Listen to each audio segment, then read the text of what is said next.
Transforming your life with hypnotherapy just got easier with your host, Julie from coachinghypnosis.net. Welcome back.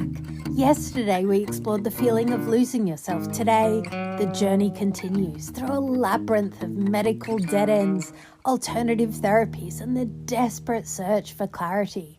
It all began with my shoulder, a simple injury, or so I thought, something I assumed would heal with rest, physiotherapy, and the techniques I trusted for years. When I was a teenager and ballet was my lifeline, I knew how to strengthen, stretch, and rehabilitate my body.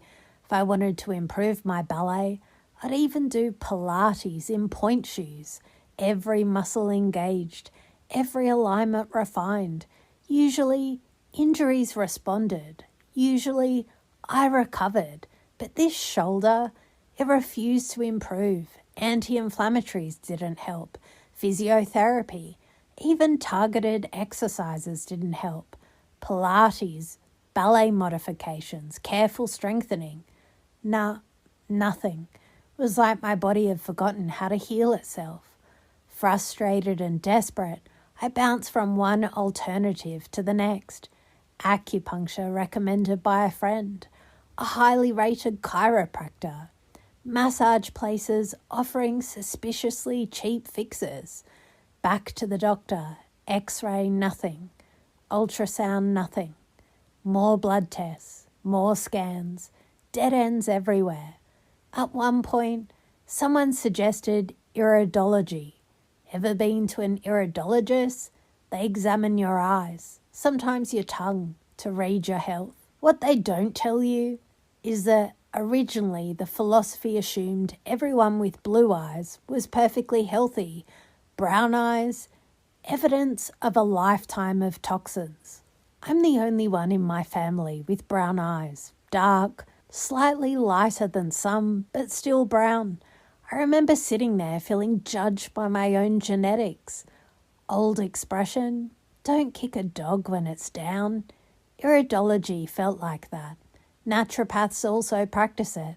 Maybe best avoid it if you have brown eyes. I even tried live blood analysis.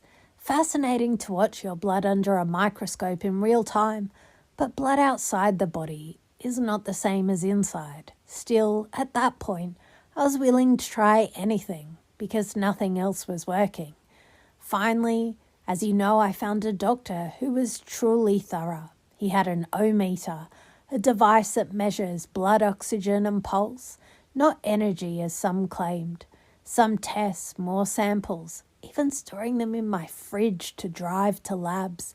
Hair analysis. Every test pointed somewhere, and then results.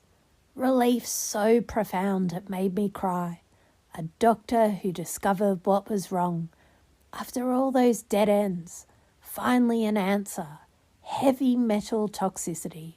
My body's inability to heal wasn't stubbornness. It was chemical interference. I laughed. I cried.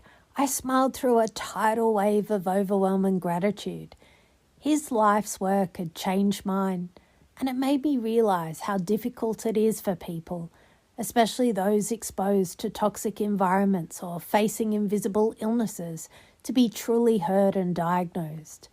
Lesson: when answers are scarce, your inner compass becomes vital. Trust yourself, even when the world offers no solutions. Seek clarity through your own awareness, observation, and intuition. Close your eyes. Imagine yourself standing at a crossroads. The paths may be blocked, uncertain, unclear, but there is a compass inside you. Breathe and connect with that inner guidance. Trust that it will point you forward. Tomorrow, we'll explore the hidden toxicity, not just in the body, but in the mind, the mental weight that made everything harder. Mindfully yours, Julie.